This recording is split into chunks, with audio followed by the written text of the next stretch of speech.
Hello everyone, मैं doctor Sangeeta Nagarwal, government college Bandikui से। आज हम एक विषय लेके आए हैं रज़िया सुल्तान। रज़िया सुल्तान जिसका भारत में शासनकाल 1236 ईस्वी से 1240 ईस्वी था। रज़िया सुल्तान एक योग्य पिता की योग्य पुत्री थी। यह भारत में प्रथम मुस्लिम महिला शासिका थी। मिन्हाज-उस-सिराज के अनुसार रज़िया ने 3 वर्ष 6 माह 6 दिन शासन किया। इनके इतिहास को जानने के प्रमुख स्रोत हैं मिन्हाज-उस-सिराज की तबक़ात-ए-नासिरी।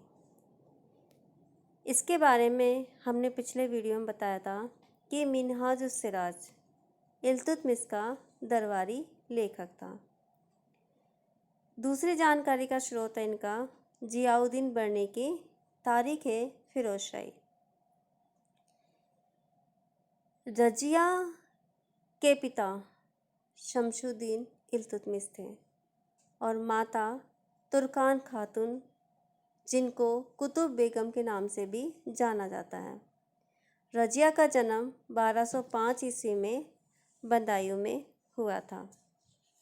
1231 ईस्वी में इल्तुतमिश ने ग्वालियर पर आक्रमण किया था। जब वे ग्वालियर पर आक्रमण करने के लिए जा रहे थे तो पीछे से शासनभार रज़िया को सौंप गए थे। रज़िया ने बड़ी ही कुशलता से अपनी जिम्मेदारी को पूर्ण किया।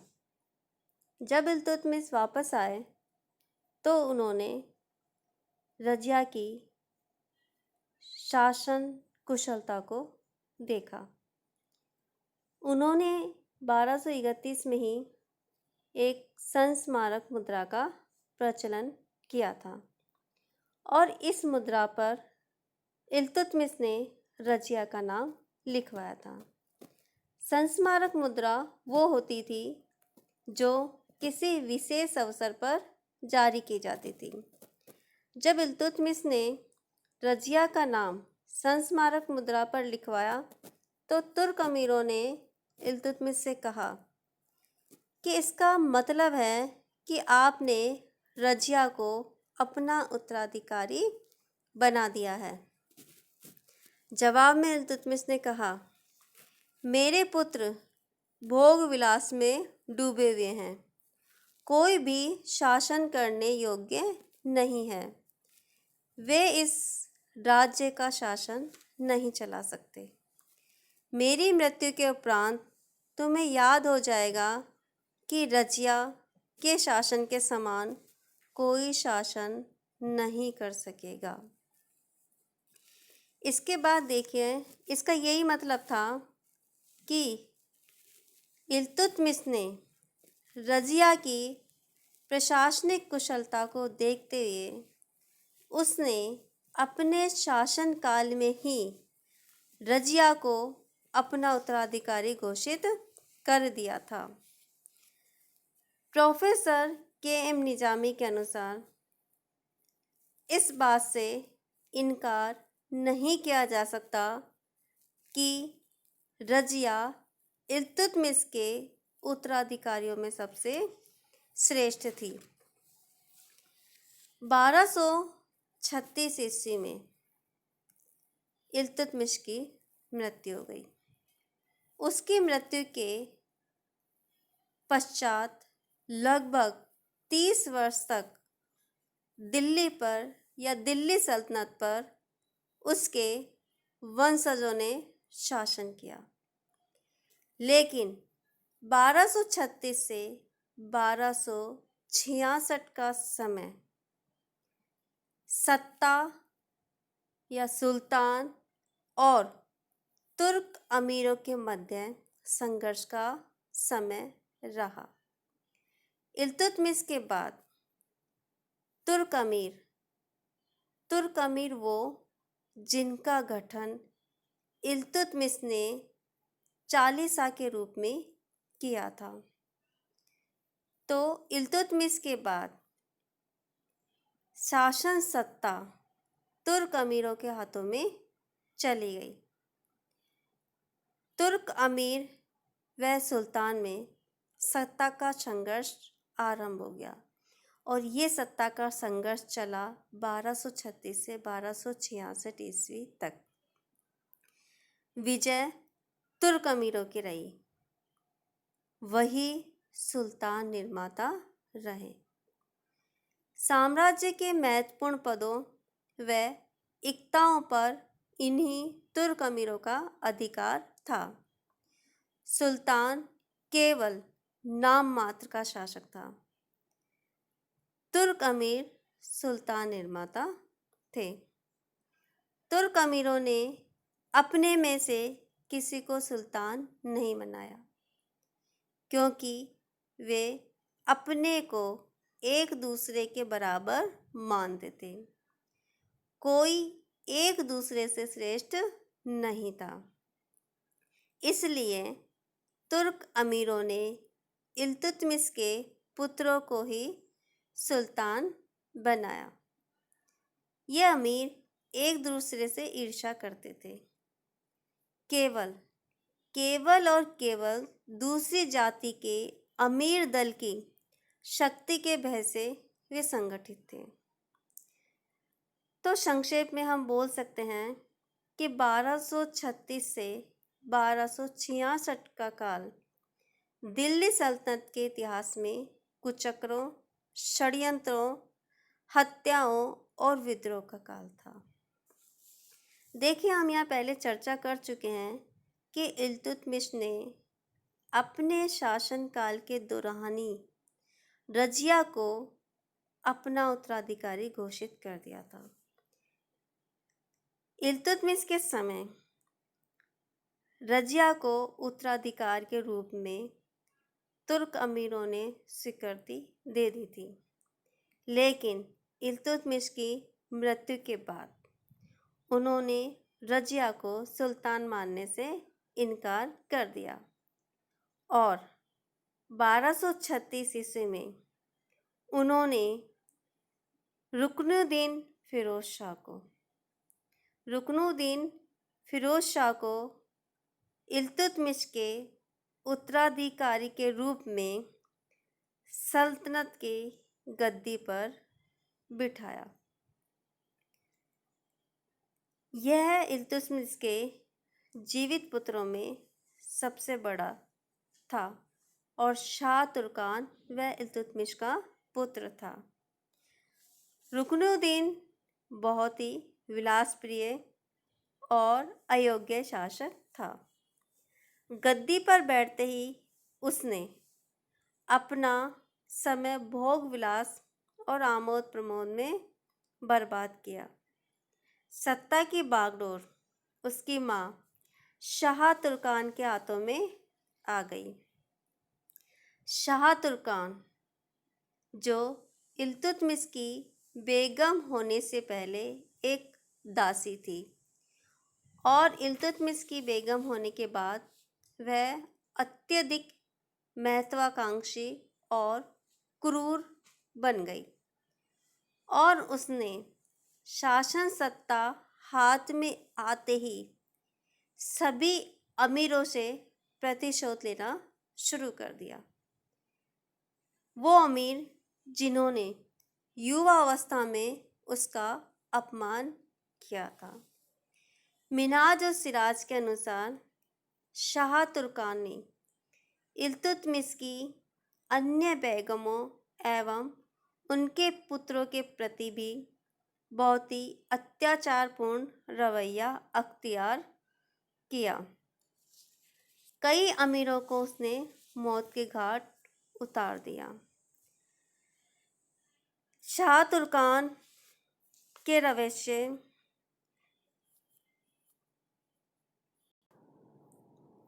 शाह तुर्कान के रवैये से बहुत से अमीर व मलिक नाराज़ हो गए। दूसरी तरफ सुल्तान के भोग विलास से सारा राजकोष खाली हो गया, तो इस वजह से मलिक व अमीरों ने विद्रोह शुरू कर दिए। मुल्तान, लाहौर, झांसी बदायूं के गवर्नरों ने रुकनुद्दीन को हटाने के लिए विद्रोह कर दिया और सामूहिक रूप से दिल्ली की ओर कूच किया। वज़ीर निजामुल मुल्क जुनैदी भी उनसे मिल गया। जब वज़ीर निजामुल मुल्क जुनैदी विद्रोहियों से मिल गया तो घबराकर रुकनुद्दीन फिरोज शाह दिल्ली की ओर आ गया। लेकिन इस समय दिल्ली की स्थिति में परिवर्तन हो गया था। अब फिरोज की अनुपस्थिति में रजिया ने उसके तथा उसकी माता शाह तुर्कान के शासन के विरुद्ध फैले हुए असंतोष का लाभ उठाया। वह शुक्रवार की नमाज के समय लाल कपड़े पहनकर नमाज के लिए एकत्रित जनता के सामने उपस्थित हुई। पिछले वीडियो में हमने बताया था कि लाल कपड़े पहनकर आने का मतलब यह समझा जाता था कि यह व्यक्ति किसी कष्ट में है। तो रजिया भी लाल कपड़े पहनकर जनता के सामने न्याय के लिए प्रस्तुत हुई। उसने जनता को शाह तुर्कान के कुचक्रों के विरुद्ध सहायता की प्रार्थना की। रजिया ने अपने स्वर्गीय सुल्तान की अंतिम इच्छा भी जनता के सामने रखी, जिसमें रजिया का उत्तराधिकारी होना बताया गया था। रजिया के इस कदम की अनुकूल प्रतिक्रिया हुई। दिल्ली की जनता, युवा तुर्क और सेना ने रजिया का साथ दिया। जनता ने उत्तेजित होकर महल पर आक्रमण कर दिया और शाह तुर्कान को बंदी बना लिया। फिरोज के लौटने पर उसे भी बंदी बना लिया गया। बाद में उसकी मृत्यु हो गई। मिन्हाज और सिराज के अनुसार फिरोज ने 7 माह शासन किया। जनता, सेना व अमीरों के एक दल के सहयोग से रजिया का 1236 में राज्यारोहण दिल्ली में हुआ और रजिया दिल्ली की पहली मुस्लिम शासिका बन गई। रजिया के मुस्लिम शासिका बनने के बाद रजिया के सामने बहुत सारी समस्याएं प्रकट हुई। इसमें सबसे पहले समस्या थी तुर्क अमीरों की समस्या। तुर्क अमीर जो चालीसा दल के सदस्य थे। हमने पहले ही चर्चा कर दी कि रजिया जनता, सेना व कुछ अमीर अधिकारी के सहयोग से सुल्तान बनी थी। रजिया ने तुर्क अमीरों या चालीसा दल की सहमति प्राप्त नहीं की थी। यह बात तुर्क अमीरों के लिए असहनीय थी, क्योंकि तुर्क अमीर अपने आप को सुल्तान निर्माता समझते थे। तो इसीलिए वो एक महिला के अधिकार क्षेत्र में रहना पसंद नहीं करती थी। पहली बात तो रजिया एक महिला थी और वो भी उनकी अनुमति से शासिका नहीं बनी थी। इसीलिए बदायूं, झांसी, मुल्तान व लाहौर के प्रांतपतियों ने अपनी सेना से दिल्ली को घेर लिया और रजिया को सुल्तान मानने से इनकार कर दिया। वज़ीर निजामुल मुल्क जुनैदी भी विद्रोह के साथ जा मिला। इस समय रजिया की स्थिति इतनी मजबूत नहीं थी कि वो इन सब तुर्क अमीरों से मुकाबला करती। अब उसने यहाँ कूटनीति से काम लिया। उसने बंदायूं के सूबेदार मलिक इज्जाउद्दीन मोहम्मद सालारी और मुल्तान के इज्जुद्दीन कबीर खां अयाज इनको अपनी ओर मिला लिया और विद्रोहियों के शिविर में प्रचार करा दिया कि बहुत से शक्तिशाली अमीर रजिया के पक्ष में चले गए हैं। अनेक विद्रोही इस खबर से भाग खड़े हुए। अब रजिया ने इन भागते हुए विद्रोहियों पर अचानक आक्रमण कर दिया। इनका पीछा किया और इनको मौत के घाट उतार दिया। हांसी के सूबेदार या मलिक सैफुद्दीन कूची इसको बंदी बना लिया गया और उसे भी मौत के घाट उतार दिया। लाहौर के सूबेदार मलिक अलाउद्दीन जानी ये भी मारा गया। इन सब की दुर्दशा देखकर वजीर जुनैदी सिरमौर की पहाड़ियों की तरफ भाग गया, जहां बाद में उसकी मृत्यु हो गई। अब पंजाब, सिंध, मुल्तान, बंदायूं के प्रतिनिधियों ने रजिया का आधिपत्य स्वीकार कर लिया। इससे आगे की चर्चा हम अगले वीडियो में करेंगे। नमस्कार।